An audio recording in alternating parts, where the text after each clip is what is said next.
Tiniyak naman ng pamahalaan ang pagpapalakas sa boses at partisipasyon ng mga kabataang Pilipino para maging tagapaghatid ng pagbabago sa lipunan at sa buong bansa.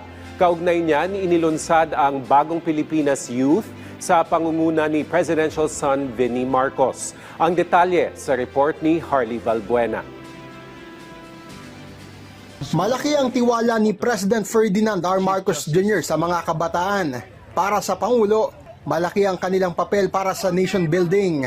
Para ipakita ang kanyang pagpapahalaga sa mga Pinoy youth, nilaunch ang Bagong Pilipinas Youth Hub sa Mandaluyong City. Bahagi rin ito ng selebrasyon ng Linggo ng Kabataan o National Youth Week 2025. Pinangunahan yan mismo ni Presidential son at Bagong Pilipinas Youth Chairman Vinnie Marcos. Layunin ng BPY na mailayo ang kabataan sa droga at online gambling at may handa sila bilang mga lider sa hinaharap.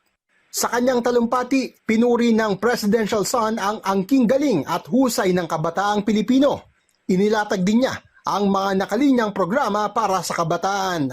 With all of your hopes and plans for your communities, ang daming magandang idea talaga. Like, you've envisioned an exciting and diverse range of programs.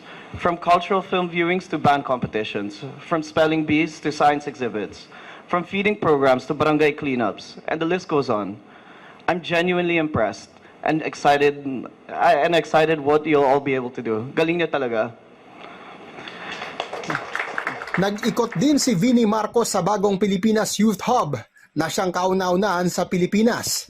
Layunin ng Bagong Pilipinas Youth Movement na mabigyan ng mas malakas na boses ang kabataan para sila ay maging tagapaghatid ng pagbabago sa lipunan at sa buong bansa. Sa tulong naman ng pribadong sektor, handa rin ang Bagong Pilipinas Youth na magbigay ng pondo para sa mga grupo ng kabataan na maglalatag ng mga programa sa kanilang komunidad.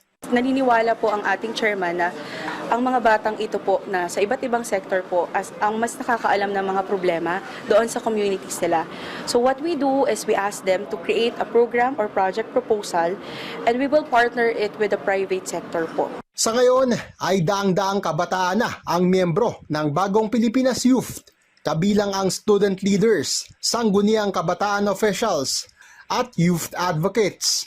Pwedeng sumali sa Bagong Pilipinas Youth ang mga kabataang Pinoy na edad 15 hanggang 30. Welcome rin maging member ang mga kabataang nagbabalik loob sa lipunan gaya ng mga dating rebelde na sumuko at nalulong sa droga na ngayon ay sumasailalim sa rehabilitasyon. Harley Valbuena para sa Pambansang TV sa Bagong Pilipinas.